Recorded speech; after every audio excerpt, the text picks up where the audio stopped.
Welcome back to Better Pet Parents, everyone. Thanks for being here. Today we're going to talk about the proper way to brush our dogs. Please keep in mind that in this video we're talking about dogs and not cats. You're with me again in the mobile grooming van, and I've just given this dog a bath, so we're about to dry and brush him. I just wanted to mention before I dry this dog that that nice fluffed up look that your dogs have when they come back from the groomers. A lot of people want that look all the time at home. So I'm just going to demonstrate today that there are 2 reasons why your dog has that look when they come back from the groomer. The first reason is that your groomer is using a high velocity dryer, and I'm going to use that here today. And the second reason is how they brush your pet, and we'll talk about that when I'm done drying him.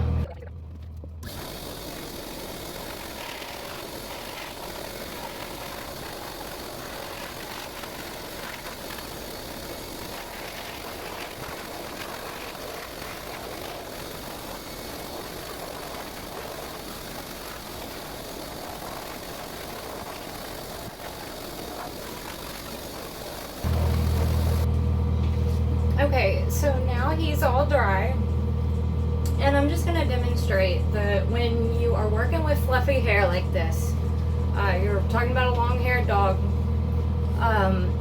you always want to make sure that you have a nice slicker brush. That's what I'm going to be using here today. It looks like this, just a regular hairbrush.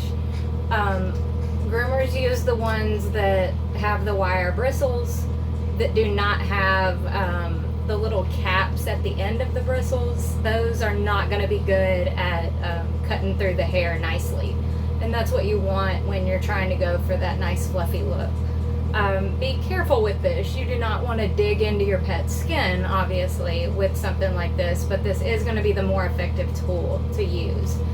Just a nice slicker brush. I got this one off of Amazon. It's great. I think I paid $8 for it.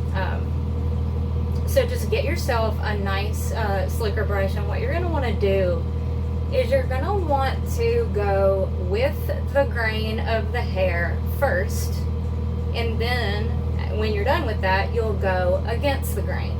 It's very important when you're brushing your pet to make them feel relaxed.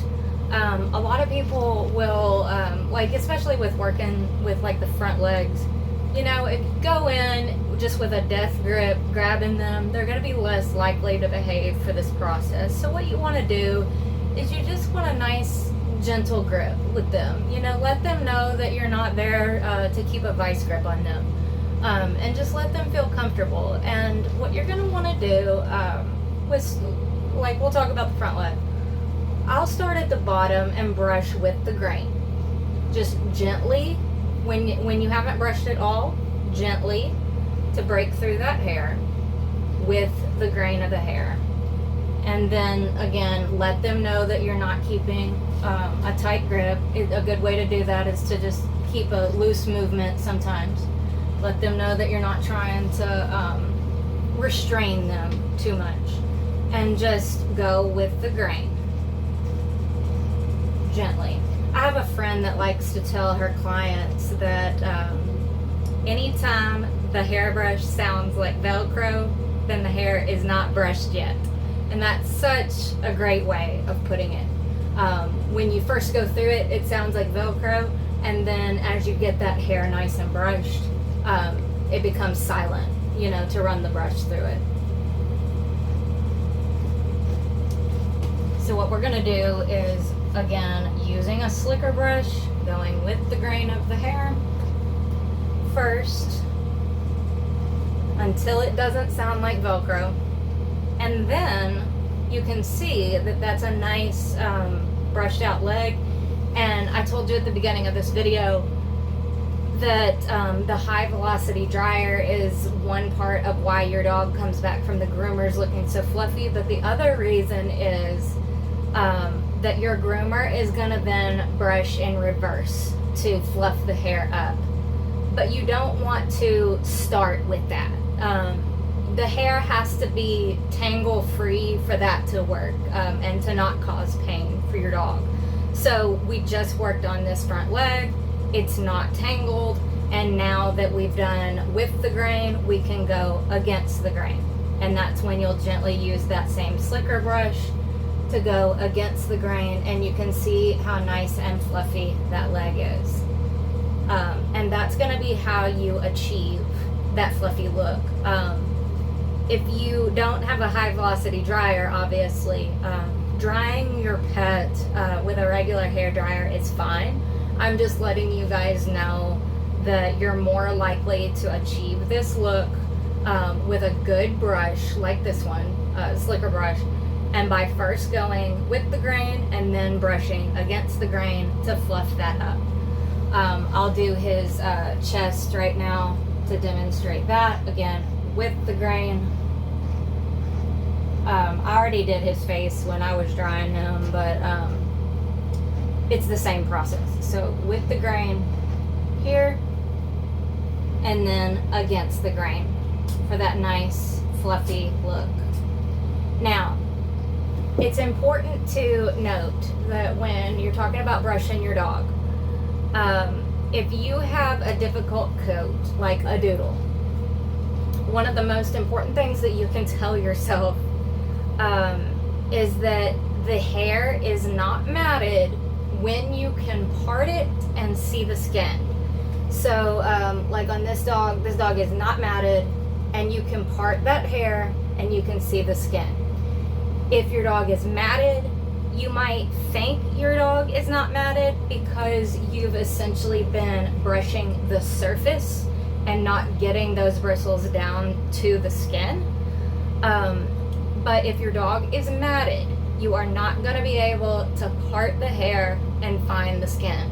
Another way, the tried and true test to know if your dog is matted is a comb. A metal comb can be purchased anywhere on the internet. Get yourself one if you're worried about matting, and it is a foolproof way to know whether your dog has tangles.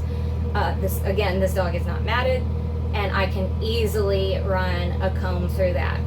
Now, I want you guys to know that you're not going to be able to get a comb through the hair, even on a non-matted dog, until you've run a brush through it first.